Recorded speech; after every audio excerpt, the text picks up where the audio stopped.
मान है। हे मेरे गुरु देव करुणा सिंधु करुणा कीजिए। पाप बोझों से लदी नैया भंवर में जा रही। पाप बोझों से लदी नैया भंवर में जा रही। नाथ डरो अब बचा लो, नाथ डरो अब बचा लो, जल्द डूबी जाऊं। हे मेरे गुरु देव करुणा सिंधु करुणा कीजिए। आप भी गर सुनी न लेंगे फिर कहाँ जाऊंगा मैं। आप भी गर सुनी न लेंगे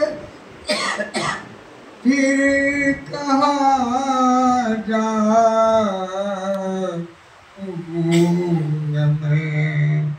जन्म दुख से नाथ कैसे पार कर पाऊंगा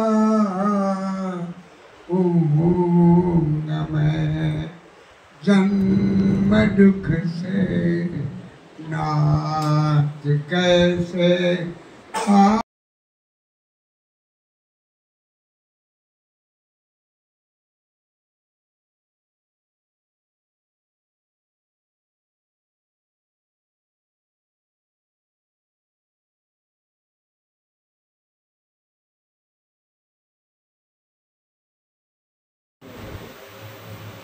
गुरु महाराज की बताई हुई उत्सवों में आंतरिक साधने उपस्थिति एक छोटा सा दादा गुरु का एक उनकी बात याद आ रही है। बड़ी महत्वपूर्ण बात है। कभी कभी सत्संगी भाई लोग संकोच करते हैं लोग यहाँ आने पे रहने पे खाना खाने में खाना मांगने में संकोच करते हैं। ऐसा संकोच होता है मन में। एक बार दादा गुरु की स्थिति में कई बदलाव आए थे। पहले जमींदार से उनकी बाद में ऐसी स्थिति हो गई थी कि भूखलिसी की हालत थी। कभी कभी घर में एक वक्त का खाना भी नहीं मिलता। बहुत हालत खराब थी। लेकिन सत्संगी आते थे, सत्संग होता था। एक बार कुछ सत्संगी आए, उनके मन में विचार आया कि हमारे गुरु महाराज की स्थिति बड़ी खराब है, तो कहाँ से इतने लोगों का खाने वाने की व्यवस्था करेंगे। तो वो जा करके बाजार में खाना खा ली और वापस सत्संग में आए। दादा गुरु अंतर्यामी थे। उन्होंने कहा कि अगर तुम लोग का व्यवहार मेरे प्रति ऐसा रहेगा, मुझसे भी तुम लोग अगर दो भाव में संबंध रखोगे, तो संसार में तुम्हारे अंदर में सबसे अपनापन और मित्रता कैसे हो।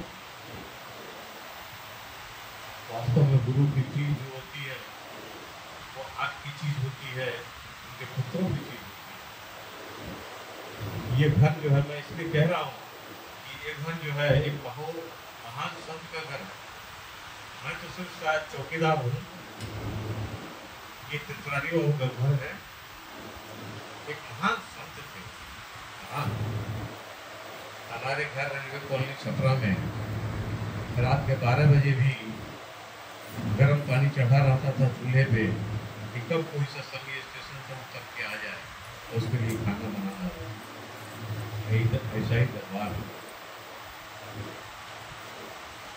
आप सब जितने भी सत्संगी भाई यहाँ पहुँचे हैं, जो नहीं पहुँचे हैं, सबसे मेरा यही आग्रह है कि आप इस दरबार को, इस घर को उन्हीं महान संत पैदा करें। यहाँ का चूल्हा चौका हमेशा जलता रहता है। ये आपका घर है, आए रहें। वास्तव में समझे कि मैं तो एक बाहर, जैसे एक गेस्ट हाउस में एक चौकीदार बाहर बैठ के देखता है कि कोई अतिथि आ गया तो खुश हो जाता है कि चलो आज अतिथि आ गया तो आज का किराया मिल जाता। ठीक वैसे ही मैं भी देखता रहता हूँ कि कोई सत्संगी आ जाए, रामासन सत्संग महाराज का कोई सेवक आ जाए तो इस घर के भाग्य बन जाए। यही मेरे पिताजी, उनका भी यही स्वभाव है। और वास्तव में मेरा भी ऐसा ही कोई सोच है कि जिस घर में दो सत्संगी की कदर नहीं पड़ते, ज़्यादा समय हो जाता है तो मन में बेचैनी। आप सब यहाँ पधारे, गुरु महाराज के शुक्र स्वरूप में पधारे हैं। उनकी उपस्थिति, हमारे पूज्य पिताजी, उनकी भी उपस्थिति मैंने तो अनुभव करता हूँ। वो महापुरुष कहीं गए नहीं, शायद यही तक मेरी परीक्षा ले रहे थे और प्रतीक्षा कर रहे थे। ऐसे महान संत के घर में आप सब उपस्थित है, ऐसे गुरु की उपस्थिति। आइए, जो भी नैवेद्य बन पाया है सब उन्हीं महाप्रभु का दिया हुआ है, मेरा कुछ नहीं है। ये उन्हीं को अर्पण करें, 2 मिनट उनसे प्रार्थना करें कि हे परमात्मा,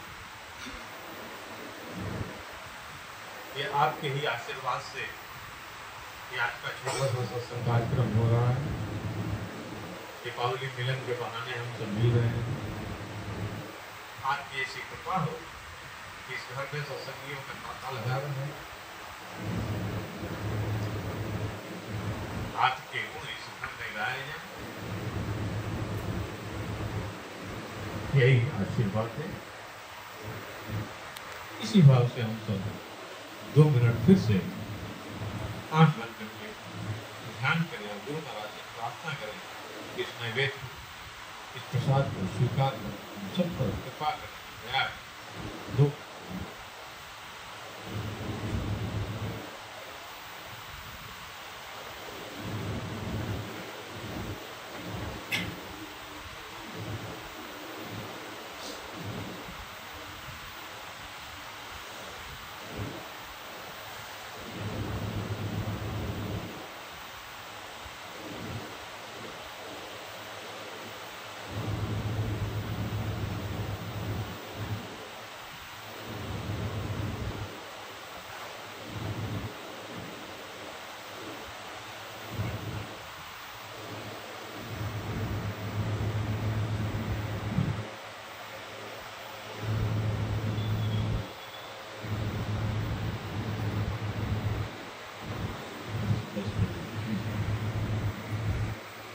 गाँव में